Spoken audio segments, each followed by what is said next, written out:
Chers amis, bonjour. Ici François d'Angleon, l'avocat de Natacha Ray, et nous sommes le 22 août 2025. Alors, aujourd'hui, je vais vous présenter quelques observations sur le procès engagé par les consorts Trogneux Macron aux États-Unis contre Candace Owens. Alors, cette procédure pose deux difficultés qu'il convient d'aborder afin que tout le monde puisse savoir quel est l'état de cette procédure. Première difficulté, première observation, c'est une procédure qui va coûter pour les consorts Trogneux-Macron pas moins de 10 millions de dollars de frais d'avocat. Nous savons que les consorts Trogneux-Macron ne disposent pas d'un patrimoine de cette nature qui leur permet de payer les frais d'avocat. D'autre part, le président de la République n'a pas le statut d'agent public. En conséquence, il ne bénéficie pas de la protection fonctionnelle. Il doit payer lui-même les frais d'avocat.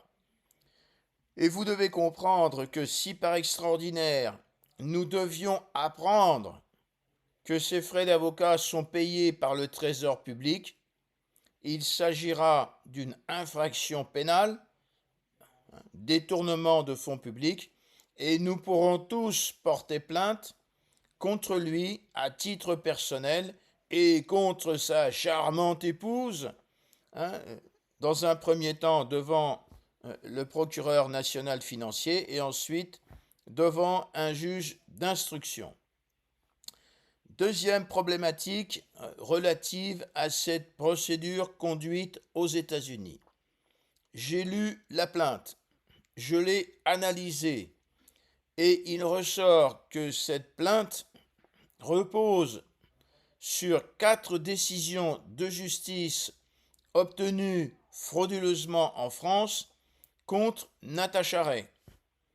Jugement correctionnel du 14 février 2023, tribunal correctionnel de Lisieux, décision de la Cour d'appel de Caen du 28 juin 2023, décision de la Cour de cassation qui a rejeté frauduleusement le pourvoi en cassation de Natacha Ray.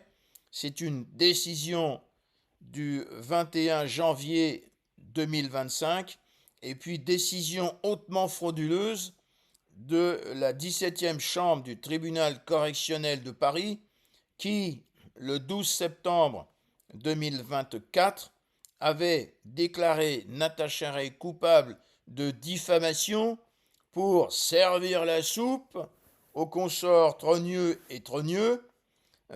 Cette décision avait déclaré Natacha Ray coupable de diffamation sur des passages, sur des discours, sur des propos qui n'étaient pas visés par la procédure.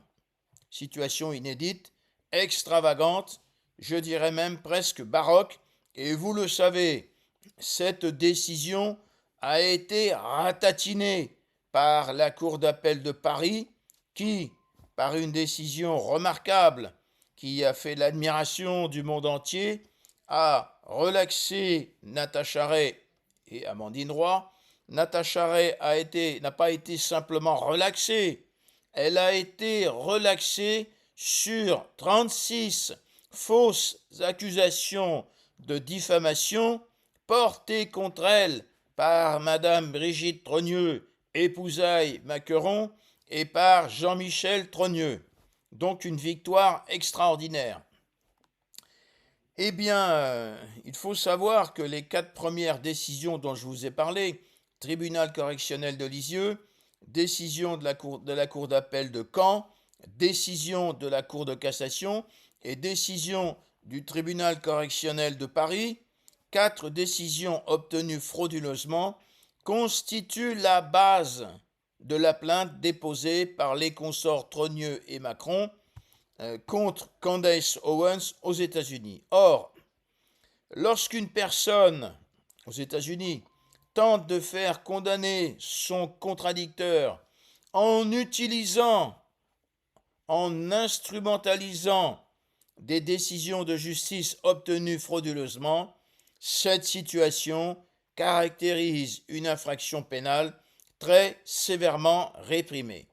Et donc, Candace Owens, tout simplement, pourra s'adresser à ses consorts trogneux Macron pour leur dire, mais écoutez, soit vous vous désistez de votre action civile et vous me versez une indemnisation qui pourrait être comprise entre 10 et 50 milliards de dollars, soit j'engage une procédure pénale à votre encontre pour fraude à la justice et vous risquez d'être condamné à une peine qui va s'échelonner entre 10 et 25 ans de prison.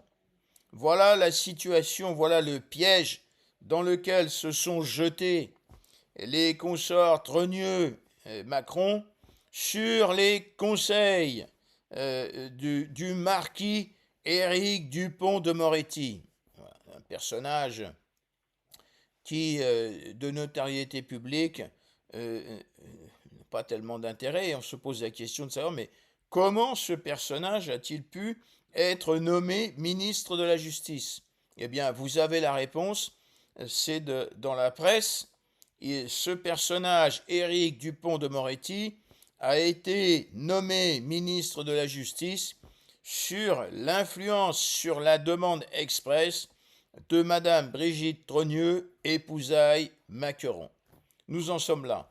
Alors, Natacha Ray prend prochainement attache avec Candace Owens et nous prendrons contact avec leurs avocats pour voir dans quelle mesure nous allons pouvoir apporter les éléments qui vont permettre la déconfiture dans cette procédure des consorts Trogneux-Macron, à regret, parce que, vous le savez, depuis 4 mois, Natacha Ray a proposé, dans l'intérêt de la France, dans l'intérêt de la vérité, une transaction pour mettre un terme à cette pantalonnade. Mais du côté des consorts Trogneux-Macron et de leur avocat Jean Enoch, comme le dit Candace Owens, pas de réponse. Donc, eh bien, dans ce cas de figure, Natacha Ray apportera son concours à Candace Owens. Il n'y a pas d'autre solution, puisque quand on propose au consort Trogneux-Macron de réaliser une transaction pour mettre un terme à cette affaire, pas de réponse. Voilà. La suite au prochain épisode. Bien à vous, chers amis.